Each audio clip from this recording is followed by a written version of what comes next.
சென்னை மாநகரின் குடிநீர் ஆதாரமாக விளங்கும் ஏரிகளில் நீர் இருப்பு வேகமாக குறைவதால் கல்குவாரியில் தேங்கியுள்ள நீரை பயன்படுத்த தீர்மானித்துள்ள குடிநீர் வாரியம் வேறு நீராதாரங்களை தேடுகிறது.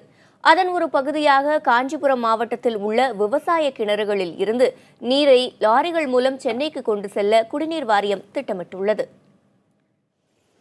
சென்னை மாநகரின் தாகம் தீர்க்க காஞ்சிபுரம் மாவட்டம் திருப்போரூர் ஒன்றியத்திற்குட்பட்ட தண்டலம், சிறுசேரி, தாழம்பூர், நாவலூர், பனங்காட்டுப்பாக்கம், ஆலத்தூர், பையனூர் ஆகிய கிராமங்களில் விவசாய கிணறுகளில் இருந்து தண்ணீர் கேட்டுள்ளது தமிழ்நாடு குடிநீர் வடிகால் வாரியம்.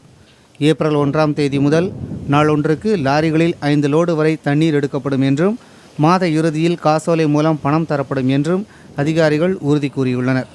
பருவமழை பொய்த்ததால் விவசாயத்திற்கே தண்ணீர் இல்லாமல் தவிக்கும் போது சென்னைக்கு எப்படி தண்ணீர் தர முடியும் என்று விவசாயிகள் கேள்வி எழுப்புகின்றனர். மெட்ரோ வாட்டர்லேருந்து வந்து தண்ணி கேட்டாங்க. விவசாயத்துக்கு போக மீதி தண்ணி இருந்தாக்க எங்களுக்கு கொடுக்க முடியுமா அப்படின்ற மாதிரி தண்ணி கேட்டாங்க. இப்போ நாங்கள் வந்து எங்களது மட்டும் இல்லாத எங்களை சுற்றி இருக்கிற பயிரெலாம் வந்து தண்ணி மழை இல்லாமல் தண்ணி தேவைப்படுது. அதனால் நாங்கள் அவங்களுக்கு சப்ளை பண்ண முடியல.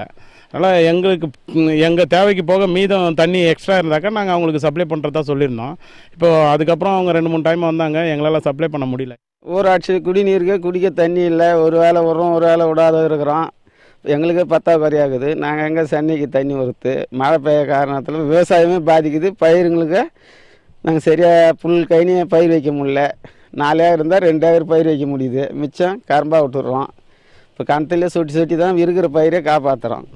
சென்னையில் உள்ள அடுக்குமாடி குடியிருப்புகள், பன்னாட்டு நிறுவனங்கள், தனியார் கல்லூரிகள் போன்றவற்றிற்கு இங்குள்ள கிணறுகளில் இருந்து லாரிகளில் ஏற்கனவே தண்ணீர் கொண்டு செல்லப்பட்டுள்ளது. அதனை எதிர்த்து சாலை மறியல் செய்ததால் சென்னைக்கு தண்ணீர் கொண்டு செல்லப்படுவது நிறுத்தப்பட்டதாகவும் தற்போது 1-2 லாரிகள் மூலம் சென்னைக்கு மீண்டும் தண்ணீர் கொண்டு செல்லப்படுவதாகவும் அவர்கள் கூறுகின்றனர். ஏற்கனவே தண்ணி பிடிச்சிருந்து நாங்கள் எல்லாம் மகளிர் குழுலாம் சேர்ந்து நாங்கள் இது பண்ணோம், தடை போட்டோம். இந்த மாதிரி தண்ணி எடுக்கக்கூடாதுன்னு சொல்லிட்டு ரோட்லேயே போய் உட்காந்துட்டோம். அதோட கொஞ்ச நாள் எடுக்கல. இப்போ மறுபடியும் வந்து 2-3 கிணறு எடுத்துட்டு தான் போயின்னு இருக்காங்க. அது எடுக்கக்கூடாது. இன்னமும் நாங்கள் தண்ணியும் கொடுக்க மாட்டோம். இந்த இல்லூர் ஏரியாவிலேருந்து கொடுக்க மாட்டோம். திருப்பூர் பார்த்து இது இல்லூர், இது இங்கேருந்து நாங்கள் தண்ணி கொடுக்க மாட்டோம். சென்னைக்கு குடிநீர் ஆதாரமாக திகழும் ஏரிகளில் நீர் இறப்பு வெகுவாக குறைந்துவிட்டது. கல்குவாரிகளில் இருந்து கிடைக்கும் தண்ணீரை கொண்டு குறைவான நாட்களுக்கே சமாளிக்க முடியும். விவசாய கிணறுகளில் இருந்து தண்ணீர் எடுக்க எதிர்ப்பு கிளம்பியுள்ளதால் எதிர்வரும் கடும் கோடையில் சென்னை மாநகரின் குடிநீர் தேவையை சமாளிக்க மாநகராட்சி என்ன செய்யப் போகிறது? புதிய தலைமுறைக்காக செய்தியாளர் பிரசன்னா.